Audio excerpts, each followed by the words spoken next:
지금 결석 인원이 좀 많고 그래가지고 영상을 반드시 남겨야 됩니다. 자,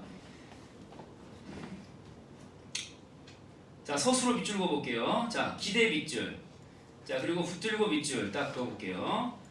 아직 무어가 나왔어 안 나왔어? 무어가 아직 안 나왔지? 자, 그 다음 토한 밑줄. 그 다음에 닫고 밑줄. 그 다음에 풀고 나서 밑줄 딱 그어보세요. 지금 이 사람 토하고 있지? 왜 토하냐? 뭐 술 마셨나 보지. 그 다음에 우러른 밑줄 딱 그어볼게요. 그리고 나서 잿빛 하늘에다가 괄호 처리해볼까요? 잿빛 하늘. 자, 잿빛 하늘. 그러니까 우러른 대상, 시적하자가 우러른 대상은 잿빛 하늘이지? 그럼 잿빛 하늘은 플러스일까요? 마이너스일까요? 잿빛이 들어갔으니까 마이너스가 되겠죠. 그래서 이제 시험에 나오는 거는 부정적 현실, 긍정적 현실? 그렇지. 부정적 현실 써보세요. 부정적 현실. 부정적 현실 써보시고. 썼니? 자, 잿빛이라고 했으니까 화자가 바라보는 하늘이 잿빛이라고 했으니까 마이너스가 되겠죠. 마이너스. 자, 그러면은 그 밑으로 이제 내려가 보세요. 무화과 드디어 나왔네. 무화과에다가 동그라미 딱 해보시고. 무화과가 어떤 무화과야? 가리고 있는 무화과예요. 가려섰다 밑줄 딱 그어볼게요. 가려섰다. 그 무화과가 그나마 잿빛인 하늘마저도 가리고 있는 무화과, 이렇게 이제 봐야 되겠죠. 근데 이제 뒤로 가면은 무화과가 어떤 역할을 하는지가 분명해지는데, 오른쪽 위로 가보세요. 이봐라고 누군가가 불렀어요. 그럼 이건 대화체일 수 있다라고 생각을 해야 되겠죠. 위로 올라갑니다. 이봐, 내겐 꽃 시절이 없었어. 자, 어디 밑줄? 없었어 밑줄. 뭐가 없었다고? 꽃 시절이 없었대요. 꽃 시절이. 여기서 꽃 시절은 그러면은 플러스야 마이너스야? 꽃 시절은 플러스가 되겠죠. 플러스였던 시절이 나한테는 없었다. 화려한 시절이 나에게는 없었다. 그런 뜻이 될 텐데, 자, 이 사람은 그러면 지금 현실에 만족이야 불만족이야? 불만족이죠. 불만족. 현실에 불만족이에요. 불만족. 그런데 화자가 이렇게 말하니까 친구가 또 뭐라고 말하냐면은, 자, 여기서 딱 끊어보세요. 끊어서 꽃 없이 바로 열매 맺는 게 그게 무화과 아닌가? 라고 대화를 하고 있어요. 자, 보세요. 앞쪽이 이제 이렇게 A가 화자라면은 B가 친구. 이렇게 대화를 나누고 있다라는 거를 확인할 수가 있어야 돼. 이렇게. 꽃 없이 바로 열매 맺는 게. 자, 꽃 없이. 자, 없이 밑줄, 그 다음에 맺는 밑줄 딱 그어보시고. 꽃이 없이 바로 열매 맺는 게 그게 무화과 아닌가? 무화과에다가 다시 한번 동그라미. 무화과 뜻이 뭐야 얘들아? 꽃이 있어요 없어요? 이 열매는 꽃이 없이 그냥 바로 열매를 맺는 거야. 자, 그러니까 여기다가 괄호 처리 딱 해보시고. 실전에서 이제 이렇게 낯선 시 만나면은 대처하는 요령이 있어야 돼. 정찬아, 국어공부 열심히 하고 있니? 힘들지? 힘들어. 야, 어제가 무슨 날이니? 입추잖아. 입추가 뭐야? 이제 가을의 첫날이야. 절기상으로. 그래서 그런지 생각을 그렇게 해서 그런 건지 기분 탓인 건지 안 그래도 아침 저녁으로 약간 선선해진 것 같아. 그치? 그제보다는 확실히 좀 꺾인 것 같더라고 더위가. 그래서 이제 가을이다 그러면 무엇의 계절이냐? 물론 남자의 계절. 그리고 남자 중에 남자, 서정광의 계절 뭐 이렇게 말할 수도 있는데, 수능의 계절이기도 하잖아요 가을이. 겨울 느낌이 날 수도 있지만 11월 14일 그러면은 11월 14일은 가을이죠. 바야흐로 이제 수능의 계절입니다 여러분. 추색은 깊어가는데, 추색은 짙어가는데. 은서야, 추색이 무슨 말이야 은서야?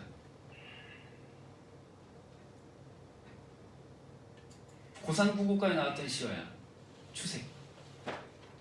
우리 시어 테스트도 했었지. 추색이 뭐였더라? 추색. 가을빛. 추색은 가을빛이야, 그렇지? 계절을 나타내는 시어라고 배웠었지? 가을빛이 짙어가고 있어요, 바야흐로. 근데 여러분들의 수심도 깊어가죠.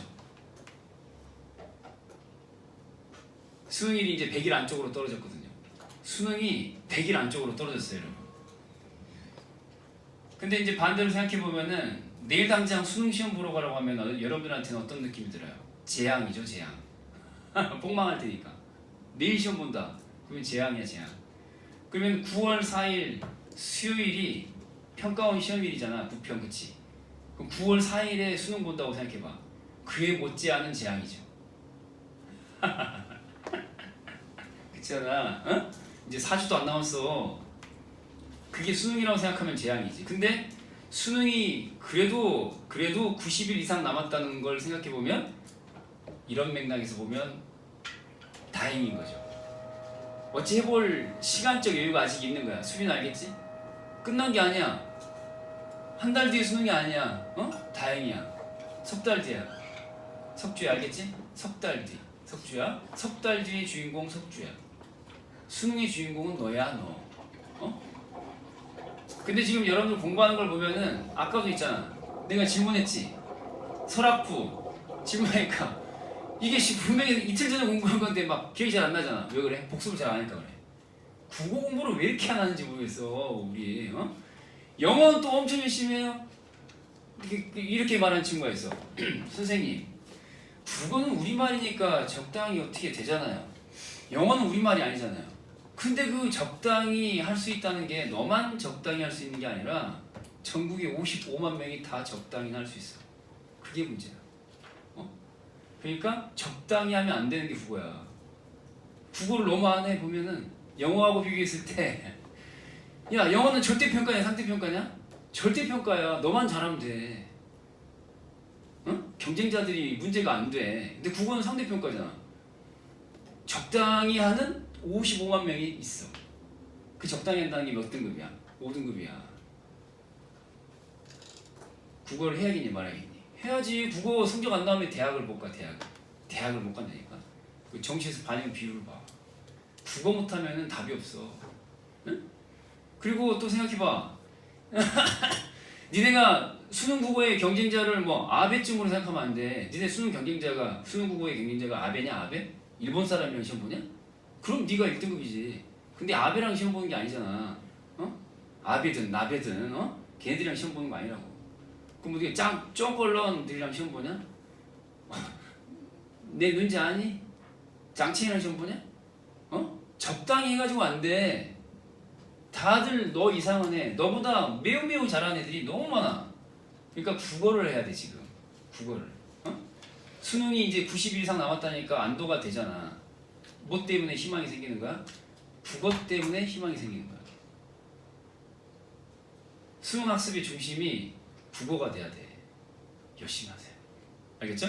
자, 그럼 계속 봅니다. 낯선시, 현대시 이제 수능에 나온 거야. 이거 딱 나왔어. 어떻게? 아니, 꽃 없이 바로 열매를 맺는다. 이 꽃이 뭐지, 열매가 뭐지 이렇게 생각하면 안 돼. 문장 구조를 봐. 뭘 봐? 이것 없이, 어? 그 다음에 이걸 맺는 데잖아. 그러면 여기서 체크할 게 뭐야? 꽃이라고 하는 것과 열매를 맺는다고 하는 것을 결과 과정으로 나눠보는 거야. 문장 구조상 얘를 거쳐서 얘로 가야 된다는 건데 이게 지금 전제 깔려 있는 거잖아, 그렇지? 그러니까 얘는 과정이야, 결과야. 승현아, 꽃은 과정의 결과야. 문장 구조상. 과정이죠, 과정. 과정상의 꽃이 없이 결과인 열매로 가는 거 아니냐. 이렇게 이제 말하고 있잖아. 무엇의 속성이니까 중요한 표현이야. 자, 이거 형광펜으로 색깔을 딱 해야 돼, 원래 여기. 자, 꽃 없이 바로 열매 맺는다. 이게 이제 무화과의 정의이자 속성이잖아. 그치?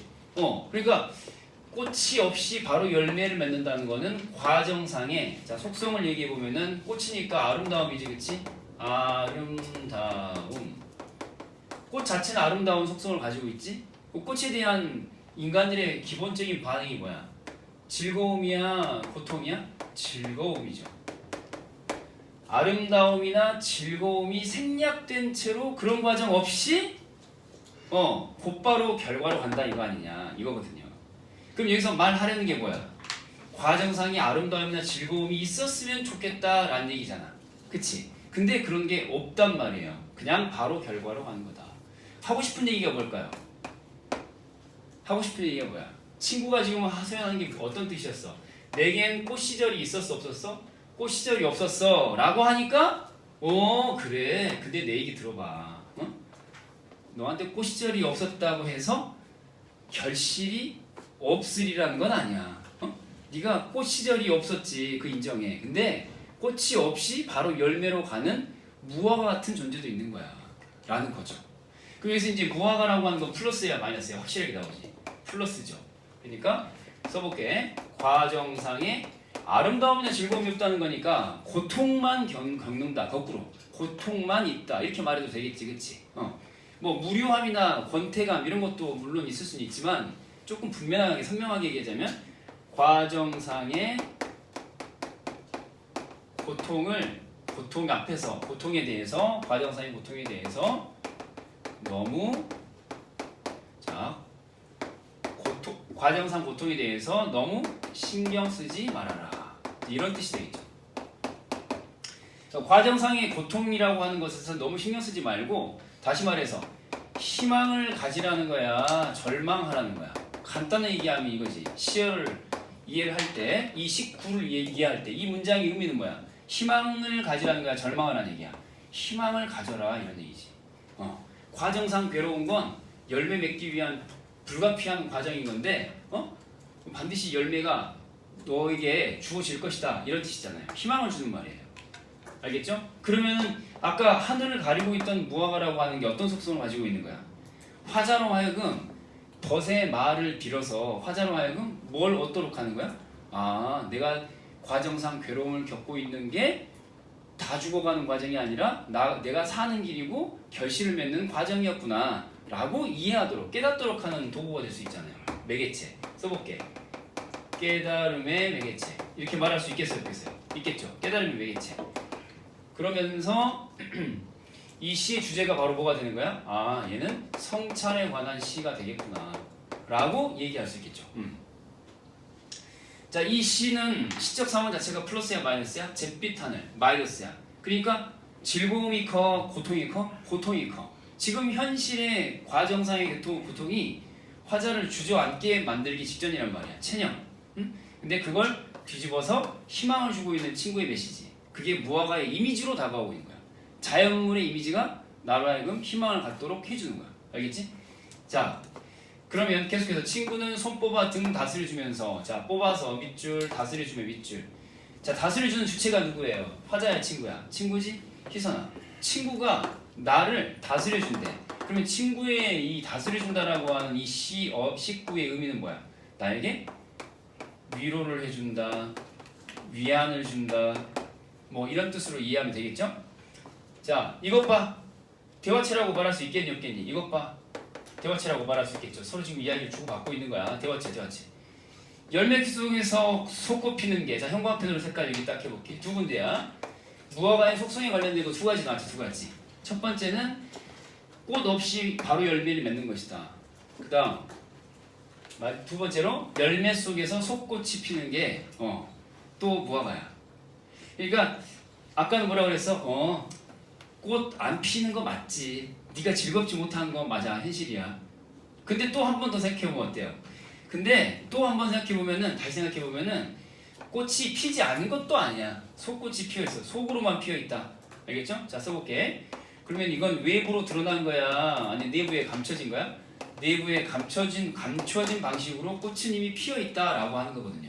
그럼 이건 다시 말해서 네가 지금 고통을 겪고 있다고 생각할지 모르겠지만 고통 속에서 어떤 환희나 기쁨이라고 하는 것도 느낄 수 있다라고 하는 걸 얘기해주고 있는 거죠. 속으로 꽃이 다 핀 거야. 왜냐하면 자, 이 고통 속의 기쁨이라고 하는 것은 이 부정적 현실을 고치기 위한 화자와 벗 사이의 의지를 표상하는 것이라고 할 수도 있어요.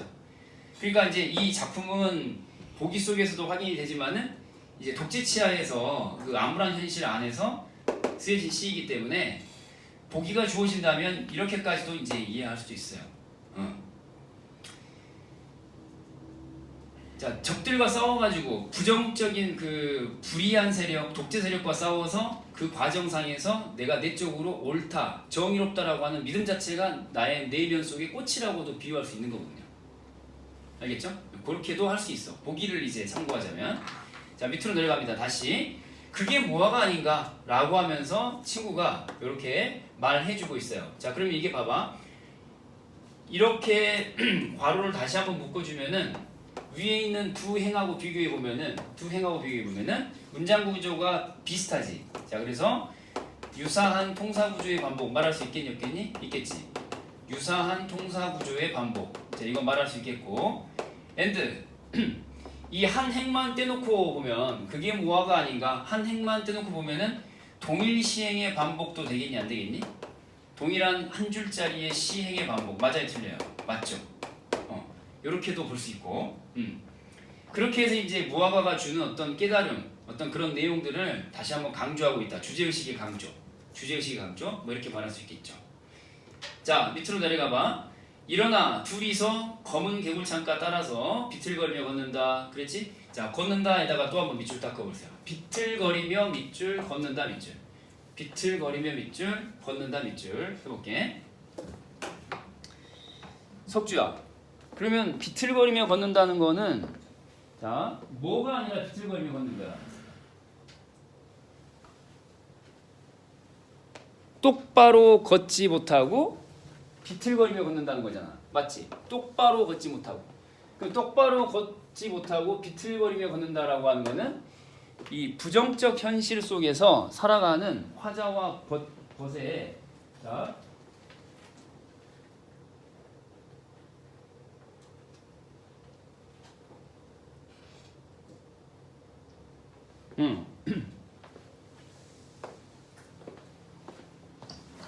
자 비틀거리며 걷는다 밑줄 딱 긋고 나와 벗이 비틀거리며 걷는다라고 했잖아. 그러면은 이건 보기에 있는 내용과 관련돼 보면은 독재와의 싸움 과정에서 겪게 되는 고통. 자 이렇게 이제 보기에 있는 내용을 활용하자면은 이렇게도 해석할 수 있어요. 이렇게. 현실이 괴롭다 이거죠. 비틀거리며 걸을 만큼 똑바로 걷지 못하게 할 만큼. 자 그다음 검은 도둑갱이 하나가 날쌔게 개굴창을 가로지른다. 가로지른다에다가 밑줄 딱 그어보시고 주체가 뭐야? 검은 도둑갱이. 자 도둑갱이라고 하는 거는 도둑 고양이의 줄임말이야 알겠지? 도둑갱이는 도둑 고양이야. 도둑 고양이 하나가 날쌔게 삐리리 가로지른다. 자 이거 보면 이 검은 도둑갱이라고 했는데 자, 이 문장을 가지고 빨간색으로 적어볼게. 만약에 선지를 만든다. 그럼 이렇게 만들 수 있어요. 이건 무슨 이미지야? 이거 검은 그랬으니까 시각적 이미지 맞지? 자 그래서 시각적 이미지를 통해서 이제 이렇게 나올 수 있지. 시각적 이미지를 통해서 부정적 현실에 그 암담한 분위기 있지. 그래서 암담한 분위기를 제시하고 있다. 맞아요 틀려요? 맞죠? 이 분위기를 제시하는데 하필이면 누가 지나가? 검은 식기가 지나가는 거야. 알겠죠? 그것도 도둑갱이죠. 도둑고양이. 암담한 분위기를 시각적 이미지를 통해서 제시하고 있다. 맞아요? 틀려요? 맞아요. 이런 것들이 이제 나올 수 있을 것이다. 라고 예측을 하면서 이제 읽어야 돼. 자, 이렇게 이제 새로운 낯선 시를 한번 읽어봤어. 그럼 문제로 갈 거야. 단은 이제 놔두고, 가나와 관련된 것들 위주로 한번 봐볼 거야. 문제 봐. 첫 번째 문제. 자, 가는 배웠던 거고 나는 처음 본 거야. 공통점을 찾으라고 했는데 가나만 국한해가지고 볼 거야. 가의 계절적 배경이 있었어 없었어? 설악부. 그 눈바람 흩날렸잖아, 그렇지? 겨울 맞니? 겨울 있었지. 무화과도 역시 마찬가지. 무화과가 보면 일종의 그 무화과가 피어난 어떤 그 계절적 배경으로서 하나가 제시가 됐다라고도 할 수 있지만은 무화과 그렇죠? 무화과하고 그러니까 앞에서 말했던 그 가에 나와 있는 이 눈 내리는 겨울이라고 하는 것은 현실 상황을 정확하게 암시하고 있다. 긍정적, 부정적 현실 상황을 암시하고 있다. 그건 확실하지. 무화과는 현실 상황을 암시한다기보다는 그 시적 화자의 어떤 그 유사한 존재로서의 제시된 걸로 봐야 되겠죠. 현실 상황을 암시한다기보다는. 그래서 이 1번 선지는 가에만 국한해서 적용해야 되겠다. 가에만. 역설은 가에 안 나오죠. 나에도 없지.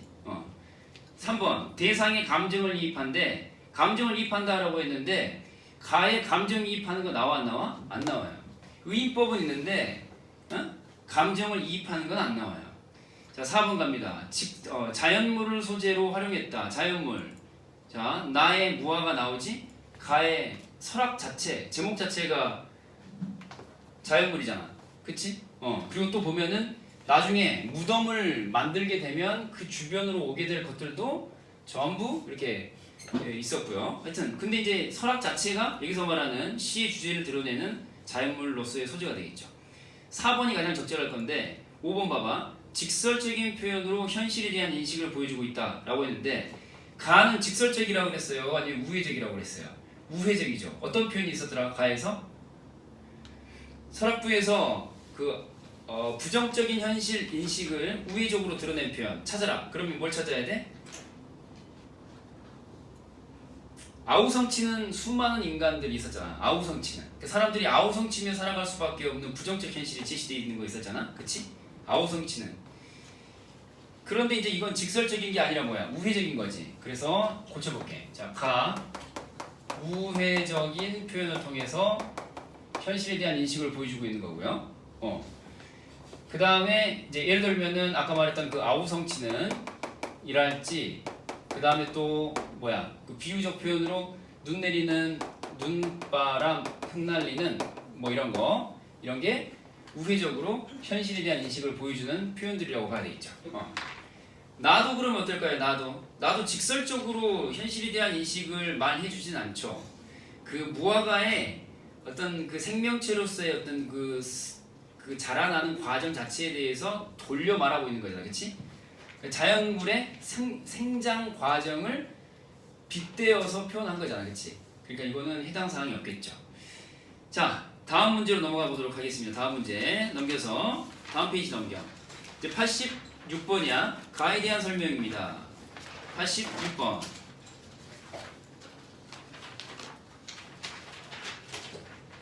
자, 가에 대한 설명으로 적절하지 않은 것은 그랬는데 1번.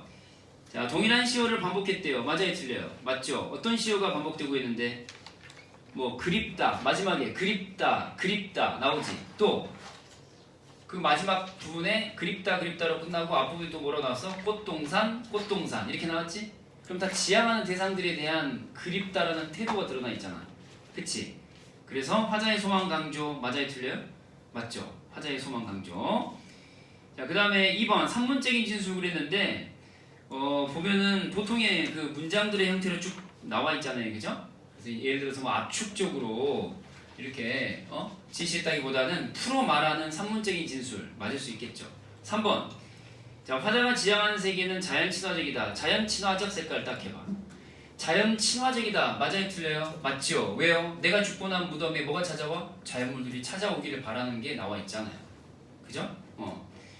그리고요, 4번 갑니다. 그리고 또 무엇보다도 결정적으로 누구처럼 생각돼? 설악산 자체가 나의 어머니처럼 생각되잖아요. 자, 그 다음에 4번 색채 이미지를 환기하는 거. 하얀이랄지 또 파랗게 하늘이 얼어있다랄지. 파랗게 있어 없어? 있지?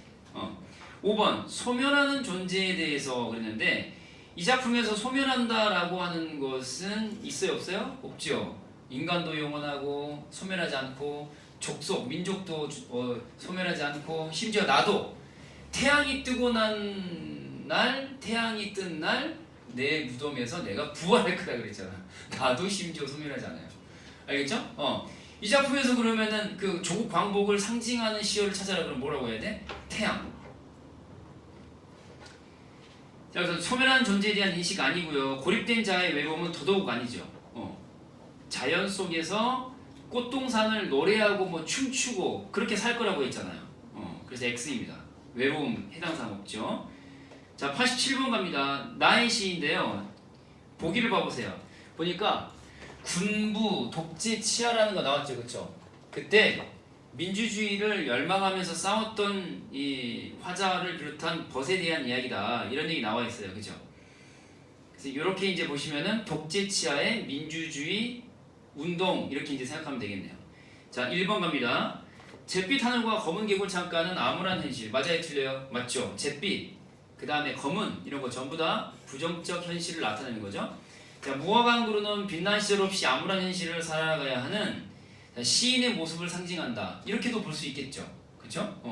친구가 그 위로하면서 했던 이야기니까 야, 너도 무화과처럼 그럴 수 있어. 이렇게 이제 얘기하는 거죠. 내겐 꽃 시절이 없었어. 젊음을 마음껏 누리지 못한 채. 맞겠죠, 그렇죠? 자, 그 다음에 4번 갑니다. 열매 속에서 속꽃 피는 했는데 자, 이게 틀렸다고 해야겠죠. 자조적인 체념 그랬네요. 속꽃이 피는 이라고 했잖아요. 그러니까 속꽃이 피긴 피었는데 라고 달리 생각해 보라는 거였거든요. 야, 겉으로 드러난 꽃은 없지만 네 속에 이미 꽃이 피었어 라고 말하는 거잖아. 그러면 자조적인 체념이라고 말하면 돼? 안 돼? 안 되죠. 오히려 뭘 지금 얘기하는 거야? 희망을 얘기하는 거잖아요. 이미 꽃이 네 안에 피어 있어 라고 얘기하는 거니까. 체념이야? 아니죠. 오히려 의지 쪽에 가깝다라고도 할 수 있죠. 왜? 꽃이 핀다는 거는 뭐잖아. 열매로 갈 수 있다는 어떤 희망을 품게 해주는 거니까. 자, 그래서 4번 선지가 틀렸고요. 5번은 아까 봤던 거 있잖아요. 억압적 현실 속에서 고단한 삶을 살아가는 그 화자와 벗의 모습이다. 이거를 행동으로 나타내줬다. 이렇게 보는 거 맞을 수 있겠죠. 자, 다음 페이지 넘겨서 요 다와 관련된 문제는 여러분들이 한번 풀어보시고요. 89번도 여러분 몫으로 돌리겠습니다. 자, 보기 들어보시고 오늘 주말 테스트 시험범위 어디니? 오늘? 그 5일 안전까지 지난번에 봤지? 그 뒤에 있는 거 뭐 있더라?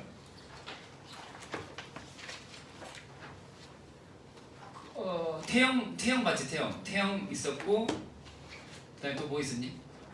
그 앞부분에서 봤던 거? 태형이랑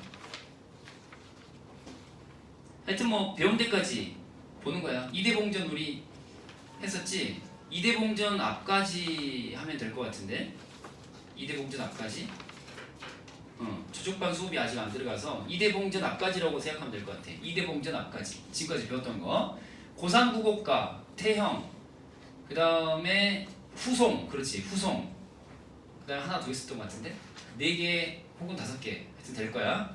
한번 확인해 보시고요.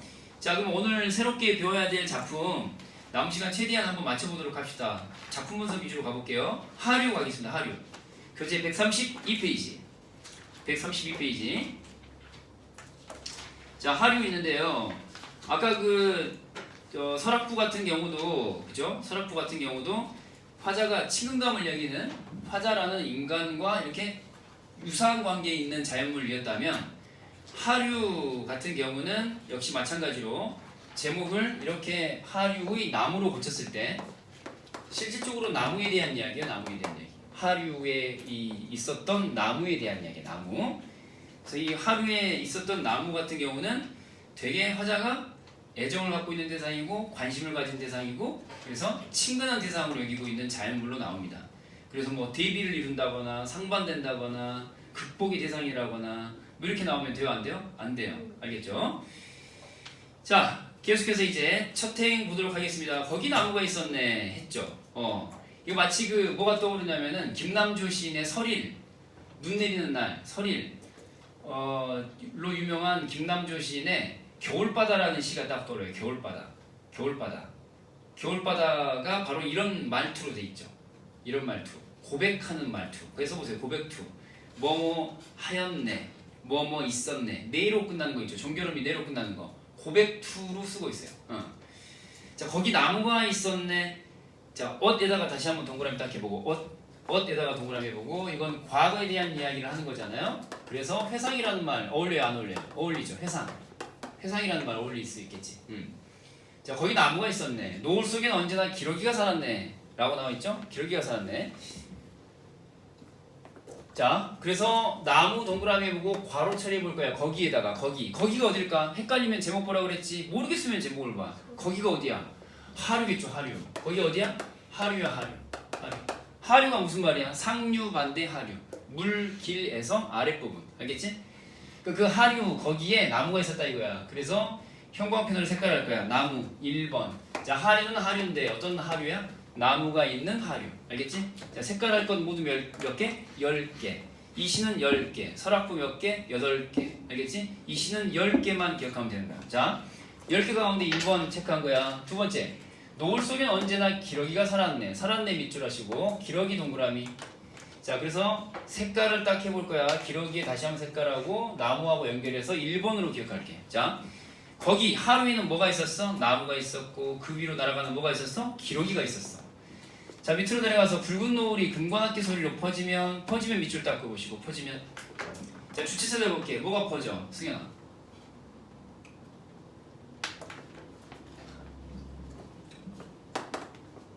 붉은 노을이 퍼지는 거야. 무엇이 되어서 퍼지는 거야?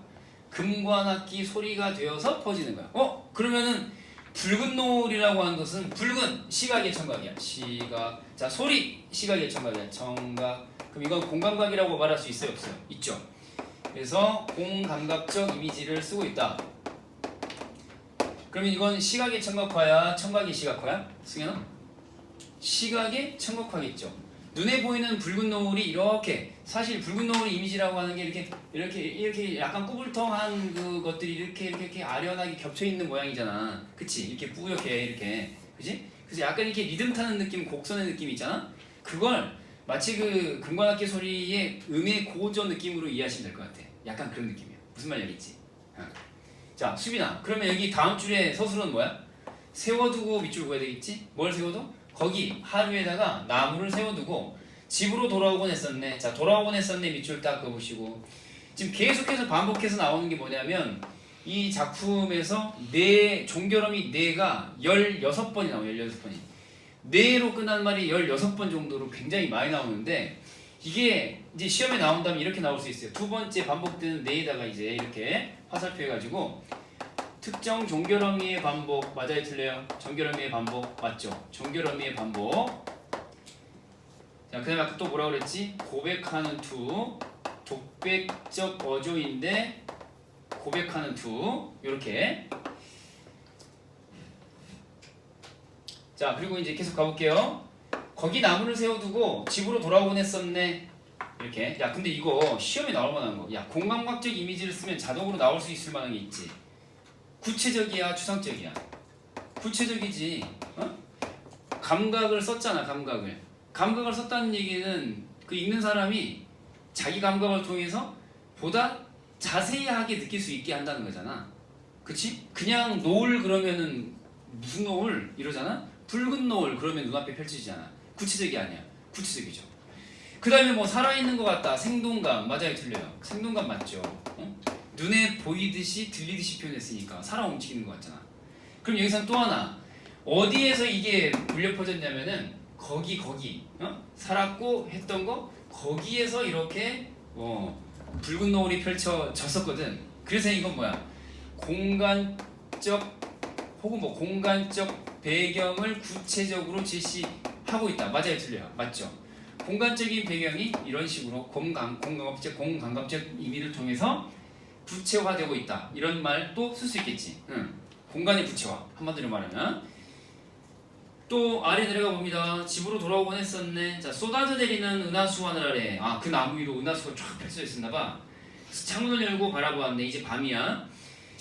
자, 창문을 열고 바라보았네. 발 뒤축을 들고 바라보았네. 이 두 행을 괄호로 묶어볼게요. 자, 두 행을 괄호로 묶어볼 거야. 자, 거기 나무가 있었네. 이어지기 전에, 직전에 이렇게 괄호로 묶어볼 거야. 그럼 보세요. 뭐뭐를 뭐뭐하고 뭐 바라보았네. 뭐뭐를 뭐뭐하고 바라보았네. 비슷한 문장 구조 연달아 나왔네. 멍구, 빵꾸, 똥꾸, 대꾸. 자, 그 다음에 또 유사한이 아니라 이건 동일한 통사구조라고 해야 되겠죠. 동일 통사구조의 반복. 그래도 맞아요, 틀려요? 맞죠? 동일한 통사구조의 반복. 도 맞습니다. 자, 시험에 나올 만한 이제 요소를 체크해 볼 텐데, 자, 요거예요. 바라보았네에다가 형광펜으로 색깔 딱 하시고. 이게 몇 번이니? 바라보았네. 3번이니? 2번. 이제 2번이구나. 아까 나무하고 기러기하고 묶었으니까 얘가 2번이다. 그치? 바라보았네. 그러면 이제 시험에 뭐라고 나오냐면은, 자, 뭘 바라본 거야 지금? 거기에 있는, 그치? 거기에 있는 풍경을 이렇게 본 거 아니야. 나무가 서 있고 은하수 하늘 아래 있는 거기 하류를 본 거 아니야? 그래서 하류라고 하는 것은 무엇의 대상이야? 지향의 대상이다. 맞아요, 틀려요? 맞죠? 더군다나 발 뒤축을 들고 볼 정도로. 그럼 이제 관심이 있다는 게 없다는 거야. 이렇게 본다는 얘기는 슬기가 무대에 있는 슬기가 잘 안 보여. 앞사람 머리가 가려서. 그래서 이렇게 발 뒤축을 들고 슬기를 봤어. 무슨 말이야? 슬기에 대한 관심, 애정 이런 거 되니 안 되니? 되지. 지향, 관심, 애정 이런 거 다 되겠죠. 또 아울러 친근감. 맞아요, 틀려요? 친근감도 맞을 수 있죠. 친근하지 않은 대상을 이렇게 발 뒤축을 들고 바라볼 리가 없죠. 왜? 내가 아까 그 나무를 세워두고 나서 지금 돌아왔었거든요. 그래서 거기 세워진 나무를 향한 친근감이라고도 할 수 있겠죠. 자, 그리고 이제 빨간 펜. 자, 거기 나무가 있었는 애가 사실 쭉 보면은 마지막까지 5번이 나와요. 몇 번? 5번이 나와. 자, 5회 반복. 그래서 실제로는 5회 반복되고 있는 동일 시행, 동일한 시행을 5회 반복하고 있다. 이것의 기능을 크게 2가지로 나눠볼 수 있어요. 몇 가지? 2가지.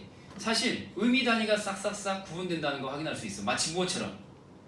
마치 연이 구분되어 있는 것처럼. 봐봐, 그치? 중간중간에 배치되어 있잖아. 그치. 5회 반복. 자, 부셔서 진짜 화면이 너무 부식이 나오더라고. 아래쪽에 있으면 5회를 반복했어. 동일 시행의 반복이야. 저 위에다 쓸게. 여기다가 쓸게. 여기. 속죄지 보이지? 동일한 시행을 반복하고 있는데, 자, 이게 하는 역할이 뭐냐? 연의 구분. 자, 써볼게. 연의 구분 기능이라고 쓸게. 실제로 연의 구분을 했다는 거야? 아니, 그런 기능을 하고 있다고. 그 의미 단위를 구분하고 있다는 얘기죠. 그래서 괄호하고 써볼게. 의미 단위. 전하고자 하는 의미 단위를 딱딱 끊어가지고 전달이 잘 되도록. 그렇죠? 또 이제 반복이니까 자동으로 뭐가 형성된다라고 말할 수 있어? 운율이 형성되고 있다. 이것도 말할 수 있겠죠. 연의 구분 기능하면서 운율감을 또 만들어내고 있다. 라고 하는 거. 그 다음에 또 뭐야? 거기 나무가 있었네 라고 했는데 지금은 있는 거야 없는 거야? 우리가 아래로 내려가면 나오는데 지금은 없거든요. 그래서 지금은 사라져버린 나무를 비롯한 그 하류 부근의 풍경에 대해서, 자, 부재하는 대상이야 아니면 실제하는 대상이야? 부재하는 대상인 나무를 비롯한 그 부근의 풍경. 부재하는 대상에 대한, 자, 그리움 and. 근데 보고 싶은데 지금 있어 없어? 없지. 그러니까 안타까워 즐거워? 안타까워. 자, 이렇게도 쓸 수 있겠죠. 부재하는 대상에 대한 그리움과 안타까움을 뭐하고 있어? 강조. 이렇게 반복한다는 건 자동으로 2개야. 운율 강조. 운율 강조. 알겠지? 자동인데 일단 여기에 좀 추가되어 있는 거죠. 이건 교재에 없는 얘기고 근데 출제될 수 있는 개념이기 때문에 적어놔야 돼. 알겠지? 또 밑으로 가볼까? 거의 다 왔어 이제. 거의 다 끝났다. 거기 나무가 있었네. 또 시작되지. 새로운 연의 시작이자 앞연의 끝이다 이런 느낌을 줘. 실제 연의 부분은 있냐 없냐? 실제로 연의 부분은 없는데. 자, 희미한 하류에서 희미한에다가 색깔해볼게. 희미한에다가 색깔해볼 거야. 색깔하고 몇 번이니? 이제 4번 맞니? 4번 색깔. 자, 희미한 색깔 딱 해볼게. 4번이야. 왜 희미해요? 지금은 존재의 부재하니까. 그래서 대상의 부재를 이렇게 표현하는 것이다. 자, 과거 속 기억에만 존재하기 때문에 희미한이라는 말이 나온 거야. 자, 막히면 뭘 보라 그랬지? 제목. 이 작품은 뭐에 대한 작품이야? 하류야, 하류. 하류가 어떤 하류냐라는 얘기야. 하류가. 그래서 하류 중심으로 계속 눈여겨봐야 되는 거야. 알겠지? 자, 머리를 두고 그 하류를 향해서 뭘 뒀다고? 머리를 두고 잠이 들었대. 자, 형광펜으로 색깔 딱 해보시고 몇 번? 5번이야, 5번. 자, 하류는 하류인데 어떤 하류야? 내가 그쪽으로 머리를 두고 잠을 자는 거야. 예를 들면은 슬기네 집이 뭐 나는 잘 모르겠지만 스토커가 아니라서 슬기네 집이 만약에 어디 뭐 저기 살기 좋은 강북에 어디 저기 뭐니 청계산 아래에 있는 거, 저 강북에 저 무슨 산 아래에 있는 거 살기 좋은데 그 부자들 사는데 뭐니 여기 강북에 그 누구니? 아씨 어디야? 아 좋아 그냥 이태원이라고 하자. 이태원 쪽에 그 근사한 그 집들 많이 있잖아. 저 깊이 들어가면은 이태원이 만약에 슬기집이야. 그럼 선생님이 잠을 잘 때 침대에 머리를 어디 쪽으로 두고 자겠니? 이태원 쪽으로 촥 놓고 자는 거죠 거기가. 무슨 말 알겠지? 그쪽으로 머리를 두고 잔다는 얘기는 무슨 말이야? 그 대상에 대해서 어떤 느낌을 갖고 있는 거야? 지향한다는 거고, 그 다음에 뭐 동경한다는 거고, 뭐 그 다음에 또 아까도 얘기했듯이 친근감을 갖고 있다는 것 등등을 이제 얘기하는 거겠지. 그쪽으로 머리를 둔다는 건 관심이야, 관심. 애정이고, 그치? 아까 썼던 것도 다 쓸 수 있죠, 이게. 뭐 등등등. 관심, 애정 등등 다 쓸 수 있죠. 꿈에서도 나왔으면 좋겠다, 뭐 이런 거잖아, 그치? 그래서 이제 약간의 기대를 갖게 하는, 잠들 때 그쪽을 향한다는 건 약간의 기대나 소망을 안고 잠을 든다는 거지. 잠을 청한다는 것이 될 수 있지. 자, 그다음 나무가 아이의 잠자리를 찾아와서 자 가슴을 다독여주고 돌아가곤 했다. 가슴을 다독여주고 할 때 다독여주고에다가 색깔 하시고 6번이야. 다독여주고 색깔. 자, 이거 잘 안 보이지? 오른쪽에 쓸게. 다독여 그래도 안 보이는데 저 위쪽으로 써야겠다. 저 뒤에 속조 이제 보이냐 이거? 위에 쓸게. 자, 다독여 준다는 얘기는 무슨 말이에요? 얘가 위로해 준다. 그죠? 근데 다독여 주는 행위는 어떻게 해서 나오게 되는 거야? 머리를 두고 자니까 찾아와서 다독여 줬잖아. 그치? 머리를 두고 자니까 그쪽 방향에 있던 나무가 와서 다독여 주는 거거든. 알겠지? 그러면 일단 이건 무슨 법이야? 의인법이 맞죠? 의인법인데 나무가 다독여 주는 거니까 마치 친구나 엄마처럼. 그래서 이제 위로가 될 수 있고요. 또 하나는 일단 부름에 대한 응답 정도로. 그래서 화답한다, 응답한다, and 그래서 어째 왔다 갔다 교감한다 이런 말 쓸 수 있겠니 없겠니? 있겠지. 또 우리 저 만수라비의 충문처럼 저승에 있는 아비가 감동하여 응하는 것처럼 알겠어요? 저 멀리에 있는 희미한 저 기억 저편에 있는 나무가 나한테 어린 시절에 나한테 와서 다독여 줬다는 거는 감동해서 응했다 이런 말 쓸 수 있겠어 없겠어요? 있겠죠.